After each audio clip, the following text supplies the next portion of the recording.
আজকে শাড়ি পরে ঘুরতেছি গাইজ।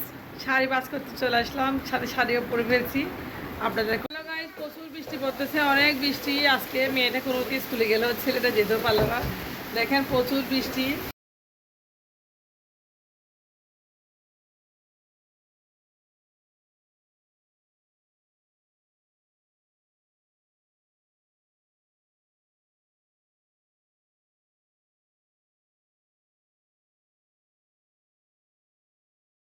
তো সকালবেলা দেখেন আলু নিয়েছি দুইটা, দিয়েছি পেঁয়াজ 3-4টা, আলু দিয়ে আজকে ডাল দিয়ে মসুরের ডাল দিয়ে খিচুড়ি রান্না করব। গতকাল রাত্রে আমার হাজব্যান্ড আমাকে অনেকবার বলছে খিচুড়ি রান্না করার জন্য। তো বৃষ্টি পড়লে সবাই খিচুড়ি খেতে খুব বেশি পছন্দ করে, তো বাসায় করে তেমন মশলা নেই আজকে। তো আমি তো আসলে খিচুড়িটা বানালে খুব একটু খাওয়ার মতো করে বানাই, কারণ এমনি নর্মাল খিচুড়ি খেয়ে পছন্দ করে না। তো আজকে আলু এবং মসুরের ডাল বাসায় ছিল, এগুলো দিয়ে খিচুড়ি রান্না করে ফেলবো।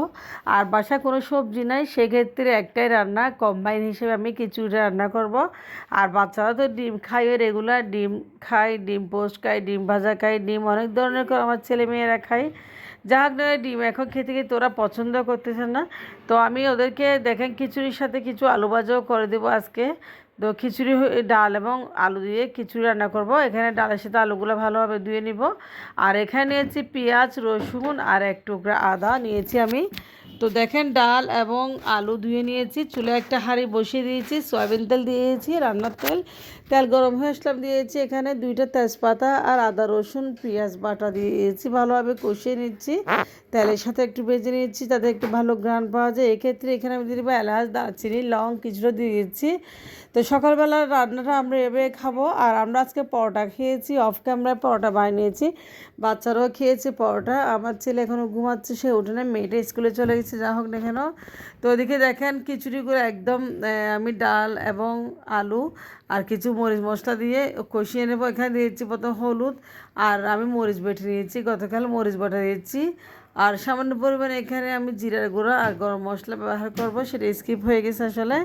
যা হোক না, এখানে সব কিছু দিয়ে ভালোভাবে আমি ডাল এবং আলুগুলো কষিয়ে নেব। এভাবে ডাল আলু দিয়ে খিচুড়ি আসলে সবাই পছন্দ করে, বিশেষ করে আমার বাচ্চারা তো খুব বেশি পছন্দ করে। যা হোক না কেন, আমি এখন খিচুড়িগুলো রান্নার জন্য পানি দিয়েছি সঠিক পরিমাণে। এখন আমি সিদ্ধ করে নেব আলু এবং ডালগুলো। তো আলু এবং ডালগুলো হয়ে গেলে আমি দিয়ে দেবো চাল। চালটা ধুয়ে নিয়েছি, ঘরোয়া চাল দিয়ে আসলে খিচুড়িটা খুব বেশি মজা লাগে। তো এক্ষেত্রে দেখেন আমি কষিয়ে ভালোভাবে রান্না করে নিয়েছি ডাল আলু এবং দিয়েছি চাল। এখানে আমি 2 পট চাল দিয়েছি, হাফ কেজি মতো। তো চালটা দিয়ে ভালোভাবে আমি নেড়ে চেড়ে একদম কষিয়ে নেব। দেখেন খুব সুন্দর করে এভাবে খিচুড়ি রান্না করলে আসলে খিচুড়িটা দুর্দান্ত স্বাদের হয়। মাঝে মধ্যে আপনি এভাবে রান্না করে ফেলবেন। তো দেখেন খিচুড়িটা হয়ে যাচ্ছে খুব সুন্দর করে, একটা ভালো গ্রান আসছে। আমি ঢাকনা দিয়েছি, এই পর্যায়ে আমি খিচুড়িটা নামিয়ে ফেলছি। আমার ছেলেকে দিয়েছি একটা ডিম আর পরোটা। ও নাকি ডিম খাবে না, আবার বলছে ওকে চা দিব। তো যা হোক, চা বানিয়েছি, ডিম ওর বাবাকে দিয়েছি। ওর বাবাও আসলে প্রতিদিন বাচ্চারা ডিম খায়, ডিম খাওয়ালে স্বাস্থ্যের জন্য ভালো। তবে রেগুলার ওদেরকে ডিম দিই। দেখে এদিকে আমি নিয়ে নিচ্ছি পরোটাগুলো। তো আমার ছেলের জন্য পরোটা এবং চা,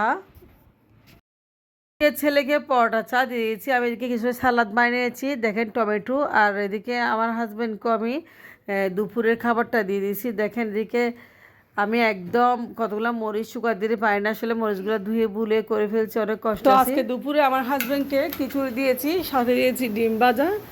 আর ডিম ভাজার সাথে তাকে সালাদ দিয়ে আর খিচুড়িটা দিয়ে দিবে, কারণ সবার জন্য আজকে দুপুরে খিচুড়ি। তো আমি সকালে রান্নাটা করে ফেলি, কারণ আমার বাচ্চারা স্কুলে থাকে, বাচ্চাদের যে স্কুল থেকে আনতে হয়। আসলে 2টা বাচ্চা স্কুলে, আমার 2টা পর্যন্ত খুব বিজি থাকে, সেজন্য রান্নাবান্না করা হয় না। তো রাতে রান্না করবো আসলে। আপনার দাদা বাজার নিয়ে আসলে আমার হাজব্যান্ড বাজার করে আনবে। তো যা হোক, এদিকে আমি খিচুড়িটা হয়ে গেছে, সবাইকে দিয়েছি। তো আমি অল্প খেয়ে নেব। এই তো আমার হাজব্যান্ডকে দিয়েছি, আমার হাজব্যান্ড খুব বেশি পছন্দ করে আসলে খিচুড়ি। সে আমার কাল থেকে বলতেছে। তো ওকে ডিম ভাজা দিয়ে এবং দেখেন সালাদ দিয়ে খিচুড়িটা দিয়েছি। আমি টমেটো এবং এদিকে কিছু সালাদ কেটে রেখেছি। সালাদ খুব বেশি পছন্দ করে আমার ছেলে, আমার হাজব্যান্ডও খুব বেশি পছন্দ করে। আর খিচুড়ি দিয়ে সালাদ তো জমে উঠবে। আজকে সবাই ডিম আর খিচুড়ি সালাদ খাবো, দুপুরের লাঞ্চ এটাই হবে। যা হোক না কেন, আমার এটাই করে আমি আসলে আমার মেয়ে খাবার স্কুল থেকে আনতে যাব। প্রচুর ঝড় বৃষ্টি শুরু হয়ে যাবে এরকম লাগতেছে বাইরে। তো আমার হাজব্যান্ডকে দেখেন কী কী দিয়েছি, সালাদ আর ডিম ভাজা, শেষা দিয়েছি খিচুড়ি। আজকে দুপুরে লাঞ্চ এটাই। তো যা হোক একটু আলুর তরকারি ছিল গতকাল রাত্রে, ওখান থেকে একটু দিয়েছি আমার হাজব্যান্ডকে একটু টুল হিসেবে। আলুগুলো আসলে মাংস দিয়ে রান্না, সেখান থেকে একটু দিয়েছি। যা হোক আজকে হয়ে গেছে রান্না। এটাই শাড়িও পরে ফেলছি, আপনাদেরকেও দেখালাম। শাড়ি পরে কেমন লাগছে অবশ্যই জানাবেন। উল্টা পাল্টা শাড়ি পরছি আজকে। শাড়ি বাস করতে গেলে 3 পিসের উপরে শাড়ি পরে ফেলি। আজকে অনেকগুলো শাড়ি বাস করতেছি, আসলে তেলাপোকার জ্বালায় অতিষ্ঠ হয়ে গেছি। তো অনেকগুলো শাড়ি আসলে আমি 1 মাস পর ড্রয়িংগুলো সাফ করি। তো দেখেন 3 পিসের উপর আমি শাড়ি একটা পরে ফেললাম। কেমন লাগছে আসলে, শাড়ি পরাই হয় না, শাড়িগুলো সব পরে রয়েছে। তো কেমন লাগছে, পাগল পাগল লাগছে নাকি সবাই একটু। ছোটোবেলার কথা খুব বেশি মনে পড়ে গেছে, যখন ছোটো ছিলাম আমার মায়ের শাড়ি বাস করতে গেলে শাড়িগুলো পরে ফেলতাম। তো সেই ছোটোবেলার একটা ট্রেন্ড আমি ফলো করছি আজকে। দেখেন 3 পিসের পরে শাড়ি পরে ফেলছি। এটা ছোটোবেলায় প্রায় সময় করতাম, মানে আমার মা যখন শাড়ি বাস করে দিত, মা শাড়িগুলো সব পরে বাস করতাম। তো চলেন আপনাদেরকে দেখাই শাড়িগুলো একটু বাস করে। আজকে শাড়ি পরে পরেই করতেছি গাইজ। শাড়ি বাস করতে চলে আসলাম, সাথে শাড়িও পরে ফেলছি, আপনাদেরকেও দেখালাম। শাড়ি পরে কেমন লাগছে অবশ্যই জানাবেন। উল্টা পাল্টা শাড়ি পরছি আজকে। হ্যালো গাইজ, প্রচুর বৃষ্টি পড়তেছে, অনেক বৃষ্টি আজকে। মেয়েটা কোনো স্কুলে গেল, ছেলেটা যেতেও পারলো না। দেখেন প্রচুর বৃষ্টি, যে কাপড় শুকা দিচ্ছি বৃষ্টি। তো বৃষ্টি আর বৃষ্টি, তো অনেক ভারী বৃষ্টি হচ্ছে। এর মধ্যে আমি ওয়াইড্রোটাও পরিষ্কার করতেছি। দেখেন তেলা পোকা হয়েছে আমার ওয়াইড্রোতে, এটা পরিষ্কার করতেছি, কাপড়গুলো বের করে ফেলছি। এগুলো শাড়ি আজকে ভাঁজ করতেছি। দেখেন শাড়িগুলা, এগুলো হচ্ছে আমার বিয়ের শাড়ি, এটা হচ্ছে আমার বিয়ের শাড়ি, এটা আমার বিয়ের শাড়ি, এটা আমার হাজব্যান্ড দিয়েছে। এগুলো সব শাড়ি। তো আলমিরাতে আরও কতগুলো শাড়ি রয়েছে, আসলে শাড়িগুলো একদম পরাই হয় না বিশেষ করে। তো অনেকগুলো শাড়ি আসলে বের করেছি, এখানে ওয়ার্ড্রোবে ছিল, ওয়ার্ড্রোবটা ফুল করে নিচ্ছি। কারণ তেলাপোকা আসলে বিশ্বাস করবেন না, তেলাপোকা অতিষ্ঠ হয়ে গেছি। তো আমি প্রতি মাসে এগুলো বাস করতে হয়। আজকে আপনাদের দেখাচ্ছি প্রতি মাসে তেলাপোকার জন্য। এটা হচ্ছে আমার বিয়ের শাড়ি, আপনাদেরকে দেখাচ্ছি স্পেশালিস্ট। আমার বিয়ে হয়েছে প্রায় 14 বছর শেষ। যা হোক সবাই দোয়া রাখবেন আমাদের জন্য, আলহামদুলিল্লাহ। এটা হচ্ছে বিয়ের শাড়ির কালার, দেখেন ইন্ডিয়ান শাড়ি। তো শাড়িটা আসলে আমার বড় বোনের পছন্দ ছিল। তো যা হোক আজকে আপনাদের যেগুলো শাড়ি দেখেন এগুলো ওয়াইড্রোতে থাকে, আরও কতগুলো শাড়ি রয়েছে আলমিরাতে। তো সবগুলা আসলে মিলাই দেখানো হচ্ছে না, মাঝে মাঝে এভাবে বাস করে থাকে। সেটা আপনার সাথে ছোট্ট একটা ভিডিও, আমি যেহেতু ব্লগ বানাই, আমি আপনাদেরকে দেখাচ্ছি। এটা আমার ভাইয়ের বিয়ের সময় নিয়েছিলাম, শাড়িগুলো সেটা পরাই হয় নাই। যা হোক, তো অনেকগুলো শাড়ি রয়েছে, যে কতগুলো শাড়ি সবগুলো বাস করে রাখতেছি এক এক করে আলমিরাতে। আলমিরাতে যেগুলো রয়েছে এগুলো একদিন বাস করবো, আপনার সাথে শেয়ার করবো। শাড়ি আসলে একদম পরা হয় না, অনেকগুলো শাড়ি। তো এদিকে আরও কতগুলো রয়েছে শাড়ি, দেখেন সবগুলাই শাড়ি আজকে আপনাকে দেখাচ্ছি। আসলে শাড়িগুলো কখন কিনছি, কোন সময় কিনছি মনে না, আসলে পরা হয় না। তো শাড়ি আসলে এখন একদম পরা হয় না আসলে আমার, একদম কোনো বিয়েতে মাঝে মধ্যে যদি পরি তাও আবার নতুন কিনে ফেলি একটা। তো এগুলো পরাই হয় না। যা হোক স্মৃতি হিসাবে রাখতেছে আর কি আসলে। তো শাড়িগুলো আসলে ওয়ার্ড্রোতে রেখে দিলাম, আর কতগুলো রয়েছে। তো এখন আমরা চলে যাবো খাওয়া দাওয়া করতে, আমার ছেলে মেয়েরাও স্কুল থেকে চলে আসে। যা হোক, তো খাওয়া দাওয়া করার পর বিকেলবেলা হয়ে গেছে, এখন এদিকে চলে আসলাম, কিছুটা ছোলা ভাজি করব। তো ছোলাগুলো সিদ্ধ করে নিয়েছি আমি ভালোভাবে, এবং আলু দিয়ে আমি একটু মেখে নিয়েছি, আলুগুলা ভালোভাবে কষলে নিয়েছি, আলু দিয়ে খেতে আমার ভালো লাগে। তো বিকেলবেলা ছেলে মেয়ের টিচারও অলরেডি চলে আসছে। আমি এদিকে কিছু ছোলা ভাজি করতেছি অনেকদিন পরে, যেহেতু বৃষ্টি পড়তেছে।